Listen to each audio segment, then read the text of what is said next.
Hello, I'm Brad Hadank, and welcome to SportsPage. In this program, we talk to the athletes, coaches, and staff who work to make University of Central Missouri Athletics one of the premier college sports programs in the MIAA and Division II as a whole.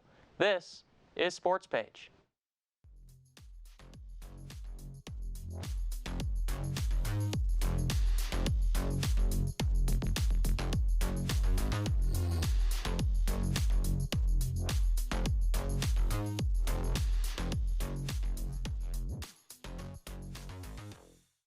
Our first guest today is Mules Wrestling head coach Cody Garcia, who is in his third season as head coach for the Mules. Last season, Coach Garcia led Mules Wrestling to a 5-5 dual record, as well as a number 9 ranking on the NWCA Division II All-America Scholar team. A man with many items on the resume, as he coached 48 national qualifiers, 19 All-Americans, and 5 national champions, all during his last stop at Baker University. During his own time as a wrestler, the 4-time All-American and Academic All-American posted a 147-18 record for the University of Nebraska at Omaha, where he won individual national championships in 2006 and 2008. He finished third in 2009 and was runner-up in 2010. During those seasons, his team won the national championship in 2005 and 2006, and then in 2009 and 2010. So with all of that, please welcome the head coach of Mules Wrestling, Coach Cody Garcia, to SportsPage. So, Coach Garcia, you're fairly new to the Mules Wrestling program. What made you take that jump from Baker, where you've been for the last couple of years, now to UCM? Well, I think ultimately you are trying to figure out how you can be the best steward of the gifts people have built into you, and right, this is a job of service. I think, you look at what are your opportunities, how do you serve these guys in the best capacity, and that was the biggest thing, right? This aligned really well with what my experience was. I think has a lot to do with it. I wrestled in MIAA. Nebraska Omaha was in this division. Division II's always kind of had a place in my heart. I coached NAIA for a while, which there were some great things about it. But again, this experience that they can have here, I think this just aligns a lot more with the vision that we want to have for these guys. So your father, Mike Garcia, wrestled here at UCM. It was Central Missouri State at the time, and was the one who captured the Mules' first ever national championship in 1982. Did your father's history at UCM ever play a part in you coming here eventually? Yeah, absolutely. You look at kind of some of the opportunities you have as a coach. There's a lot of things that factor in. But the legacy component of being able to coach a program where my dad was kind of a staple, right, a foundation, the first national champ, that almost means more to me than even being able to coach where I wrestled, right? To see his name up on the wall or have his banner up on the wall, opposed my own, or that's something. Because again, he had a tremendous impact on my coaching career, my wrestling career, right? And again, as I said before, I'm trying to be the best steward of the gifts, like people, like my dad, built into me. So that played a big part of it. So your father was inducted into the UCM Athletic Hall of Fame in 2003. Was that ever a motivation for you, at least growing up or now? No. It's funny how even looking back, and I did take a visit here. They just didn't have the resources then at that point. I actually finished in 2004. I graduated high school in 2004. So it was about the same time as I was finishing up high school and was starting to look at colleges. But I think as I watched him and kind of the impact that he made, I was really more focused on how do I just be the best version of me, right, and have the success that I know I can have. And that's why I ended up going to Nebraska Omaha. I had a really good coach. When you have your dad as your coach your whole life, right, that coaching dynamic, is so important. And I really connected with the coach that was at Nebraska Omaha at the time. Still have a great relationship with him. Get a text from him every day. So I think that's was a big part of it too. Is you want to make sure you give yourself every opportunity to be successful, and that's what I looked at. And obviously, him coming off a lot of success here drove me to want to have success wherever I ended up. And being that best version of yourself led you to be inducted into multiple Hall of Fames, namely the Nebraska Omaha Athletic Hall of Fame, as well as the NWCA Jim Koch Division II Hall of Fame. What do those inductions mean to you? Is that ever a goal or anything? It wasn't. It's one of those things you do it because you love it, right? This is such a demanding, consuming sport. And you got to appreciate it, and I'm grateful for all the people. And that's really what it comes down to is even, Nebraska Omaha Hall of Fame, it was kind of an uncomfortable thing for me to do. I actually turned it down at first. They had dropped the program, and I didn't think that I wanted to, be in the Hall of Fame. And then the more I thought about it, and that's what it came back to, is all the people that built into my journey and allowed me to have success, I owed it to them to honor them, by accepting that award. So those inductions highlighted just a standout career both academically and athletically. How do you excel in both of those realms? Well, I think that's something you have to do, right? You look at wrestling, again, as I just said, very demanding sport as far as lifestyle, right? The weight management component. There's a lot of things that play into it. So not compartmentalizing, right? Being all in with everything we're doing, and I think that's something that consistency they can create. It goes a long way. And that's really the maturation of myself, biggest difference from high school to college. I understood that, hey, I got to be all in with everything I'm doing. And from the academic side, that spoke volumes to, my own success, my own, ability to say, hey, I'm capable of having success in whatever I'm doing. So let's go chase it down. And on that athletic side of things, back when you wrestled in college, you won 2 national championships and then 2 top 3 finishes, a runner-up, and then a 3rd place. How did you do it? Again, hey, I had great people around me, right? That's what it ultimately comes down. And I had a passion for it. I tell these guys every day, and even recruits, we have recruits come through and they say, well, what are you looking for? Like, you got to love it, right? There's going to be days you don't love it, and you go on commitment on those days because it is a tough sport, right? But at the same time, you have to have a passion for development, passion for optimizing performance. And I think that's kind of what I was able to get myself around, like-minded people. I mean, that's what we're doing here, right? That's what we want to continue to build is a culture of success, a culture of excellence that these guys want to have success not only on the mat but off the mat as well. Talking about that culture of success, something interesting about wrestling is you compete both as an individual and then as a team. How do you handle both of those dynamics, both as a wrestler back when you wrestled and then as a coach? Yeah, it's unique. You would think that wrestling is probably the most individual sport there is, but it is also the sport that needs the most support system to have success, right? You have to have partners that are going to push you and stay engaged throughout the whole year, right? That inspire you, and that's that goes a long ways when you're trying to build into something special, and you want to be a part of something special that's bigger than yourself. So I think the team component of that brings that full circle. Obviously, again, when you step out on the mat, though, there's some ownership. That's what I love about wrestling is it's just you and one other person. It's empowering, to say, hey, this is kind of up to me to decide if I'm going to have success here or not. But at the same time, right, when you have good people around you and a support staff and teammates, all those things, that's what makes the experience exceptional. So last season, Mules Wrestling ranked 9th on the NWCA Division II All-America Scholar Team. How important are academics to you as a coach? Again, I think it's so important just so I know these guys are all in with what they're doing.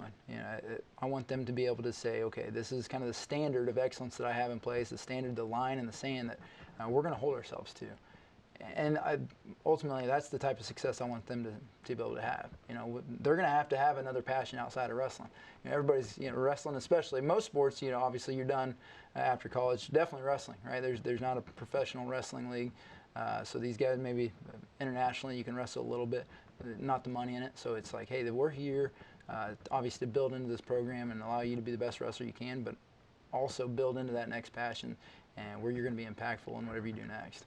Looking down the schedule for this year's Mules Wrestling program, there's 3 home events listed on the schedule, one of which has already happened. How do you deal with just being on the road all the time? I think just balance, again, probably the biggest, for me, my biggest challenge probably is just the family component of it. I got wife and kids at home that I got to make sure that I'm taking care of and giving them attention when I am at home, right? So that goes a long ways. But at the same time, we only have 14 dates. We took some thought into what our schedule looks like and say, hey, we're allowed 16 events. How many do we really need? Because now you not only factor in how many matches you have, right? How many weigh-ins you're going to have, because each weigh-in, especially if you got guys that are pulling a little more weight, you got to factor that into what your schedule looks like. Again, on the road, right? If we're going to go on the road, maybe we hit back-to-back, so we can have some consistency just getting back-to-back weigh-ins, because that's what we're going to have to do with the national tournament. And talking about those 14 events, there could be times where you go maybe a week or 2 without an event. How do you stay or keep the guys motivated during that time of there's not really anything on the horizon immediately? How do you stay in it for the long run? I think that's almost the better, as far as development. We've focused on development. That's been, again, that's probably my coaching passion is development.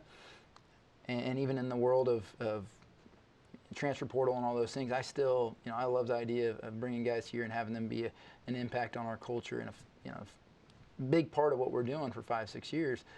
So I think that goes a long ways too. But I think that's the biggest thing is just allowing them to say, okay, what are we doing? We're just focusing on getting better each day. And it's a lot of times when we do have those breaks, that's what they get to do. If you're worried about your weight all the time, if we're going every weekend we're weighing in, it gets tough. It gets tough to focus on anything other than wrestling towards the weekend, right? But if we get a couple weeks off, we say, hey, how do we focus on getting better right now?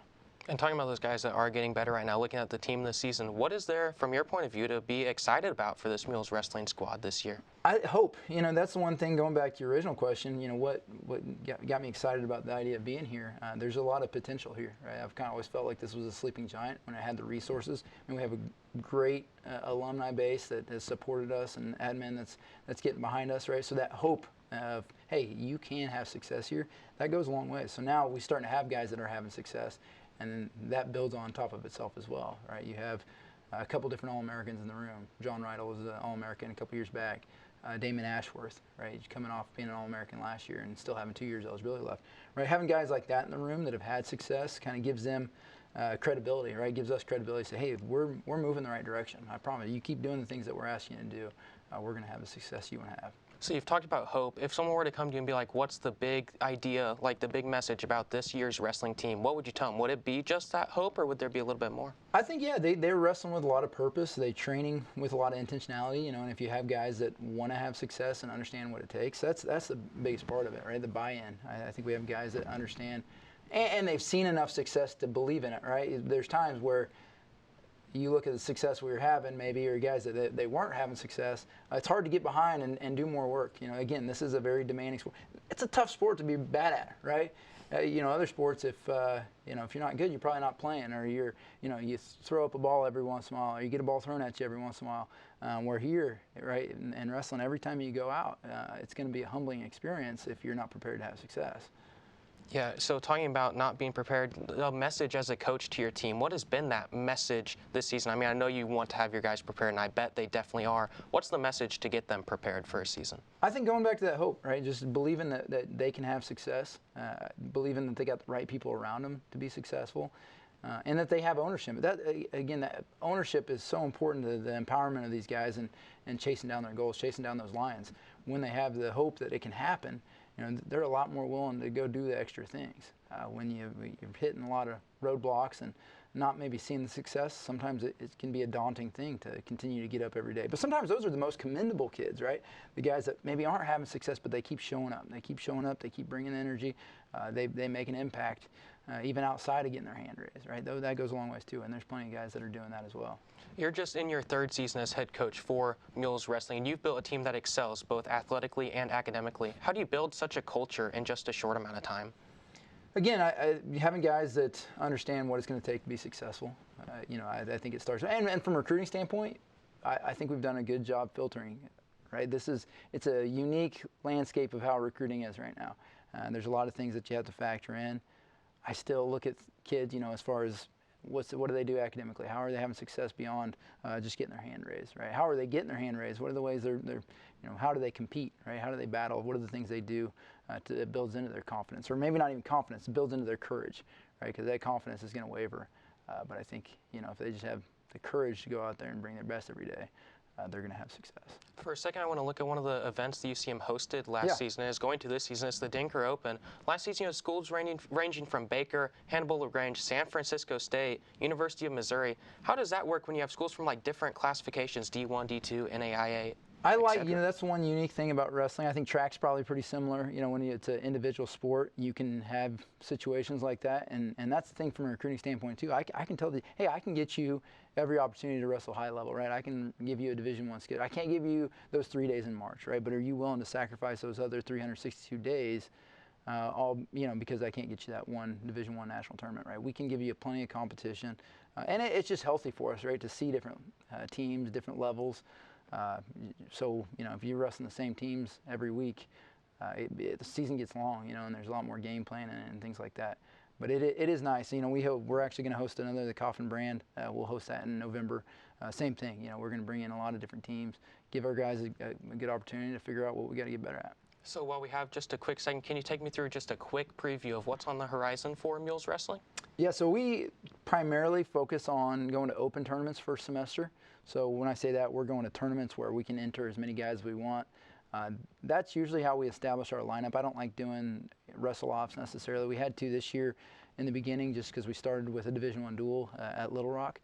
But at the same time, I think this is a healthier way. I get to see how these guys perform, not only against each other, right, but against the field. You know, you might have a guy stylistically that does well against one guy, you know, but he doesn't wrestle near as well at tournaments or doesn't have the same results. So we'll use these next couple tournaments. We got the Grandview Open and then our home KBB Open. So we'll use those two events to help establish lineup as we make a turn towards December, where we'll have some varsity events. Okay. Well, Coach Garcia, thank you for spending part of your time today with us, and we're going to take a quick break. When we come back, we're going to meet the 67th All-American in Mules wrestling history. Damon Ashworth is on right after this.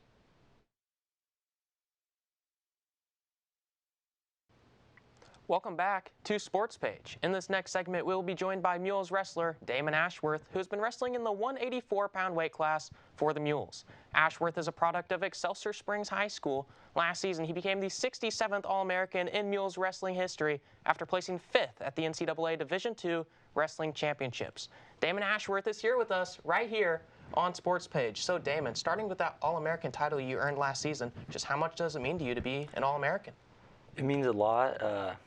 You know, it takes a lot of work. I've been wrestling since I was little, so, you know, to go and do something like that, it's been something I worked for a long time, and it's really cool. I was an All-American in JUCO, but in NCAA, it was a lot tougher tournament, obviously. Competition leveled up, so it was fun. So talking about the support, the behind the scenes, how much support has it taken from just the people in your life to get that honor? It's taken a lot of support. My parents have been with me from the beginning, pretty much kept me in the sport a lot of times when I was younger and maybe didn't appreciate wrestling as much yet, but I'm glad they were there for me, stuck with it, and it ended up working out. So to earn that All-American title, it took a 5th place finish in the nation. Could you just maybe take me through that tournament for you? Yeah, it was a big stage. They had a really cool setup in there. My first match, I won a close one, 6-4, gave up a takedown right at the end, wasn't feeling great about it, but then I had my big win of the day was against my second match, was a number 2 ranked kid in the country, and he was pretty tough, but I ended up winning that one in triple overtime, and took a couple losses after that on day 2, and then ended up rounding it out with a win in the 5th place match against a Central Oklahoma kid who I wrestled a couple times in the year, got some get-backs on him. So you're talking about some maybe of those losses, maybe times of adversity. How do you work through that adversity? It's definitely tough, especially with a sport like wrestling. You know, there's a lot of pride you got to have. You got to really be able to give it all going out there. But you know, you learn more from the losses than you do the wins. So I feel like loss, it's gonna suck for a minute, yeah, but if you can look past it, you can grow a lot more from those matches. So talking about some of those matches, wrestling's one of those sports where you can maybe see the same guy multiple times in the season. Maybe you do, maybe you don't. But when you see a lot of those guys multiple times, do you become friends with them, or are they stay far away as the opponents that they are? Yeah, I wouldn't really say friends, but you know, sometimes I talk to some of the guys like after we can wrestle and stuff. But you know, I'm not gonna be like buddy with them before matches. Some guys try to be like that, but that was never my deal. I'm trying to lock in. Yeah. Is there an advantage to maybe seeing a guy multiple times in a season? I don't know if I'd say an advantage. It's just usually the matches get closer. Just like, you know, wrestling with your partners in the room, people start to figure out a lot of your stuff. So it's maybe harder to open up and score points, but it's cool, you know, wrestling's wrestling. I wrestle the same guy, a new guy. Yeah. We've talked about adversity today a little bit, but you still ended with a 29-9 record. Sometimes for people, it's harder when they do well because they can maybe get a little prideful. How do you stay even-keeled and don't get to that point? Yeah, I'm always trying to work hard. I want to get better every day. That's kind of one of my things. So it doesn't really matter where I'm at, whether I win the tournament, lose the tournament, you know, the preparation's the same. The work output should be, you know, relatively the same heading into the next event. And yeah. So you've talked about preparation a little bit. Just how much work does it take to get to the level you're at? Like, could you take me through maybe a typical day? Yeah, it takes a lot of work. I've been wrestling all year round now for a long time, back in high school. So definitely a lot of work, just time on the mat, drilling, live wrestling, I get up early and do resistance band stuff to keep my body strong, try and avoid injury. There's a lot of injuries in college wrestling. We got numerous guys out at all times throughout the season, it feels like. So, yeah, the weight training aspect, the diet side of things, you know, college wrestling's a lot more of a lifestyle than high school was for me, but I'm adapting well to it. And, you know, yeah. And talking about high school versus college, college differs a little bit from high school as you start with a 3-minute period, and then the second period's 2 minutes, third period's 2 minutes, and high school is just 3 2-minute periods.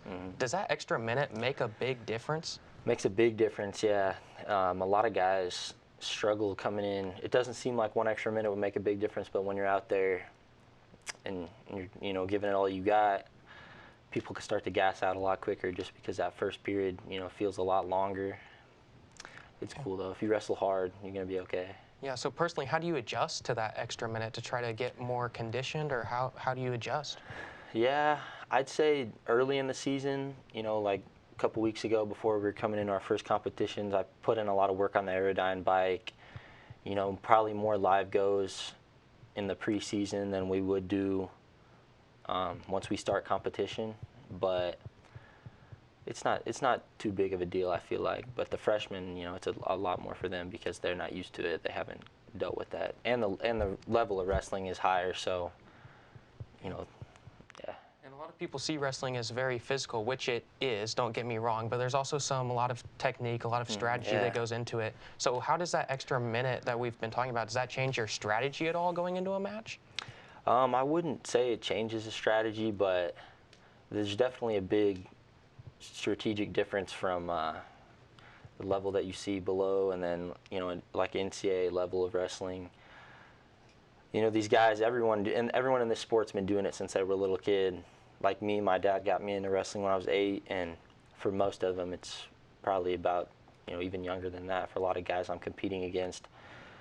So at this point, you know, a lot of guys know their moves, they know their stuff. They're just working every day to sharpen their skills, get the memory muscle going, and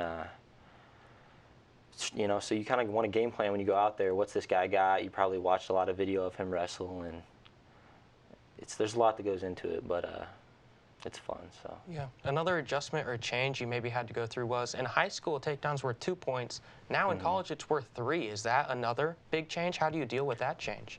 It's a big change, but at the end of the day, it's kind of, I feel like, less of a big deal than people make it out to be. It just, what it does is rewards the offensive wrestler. So they're trying to get people to score more points, more exciting matches, which I feel like works out well for me because I was always a guy that was putting together a lot of leg attacks anyways. I had a lot more, you know, wins by bonus point. I think out of my 27 wins or whatever, I had 25 bonus point wins last year, so I like to score points. Yeah.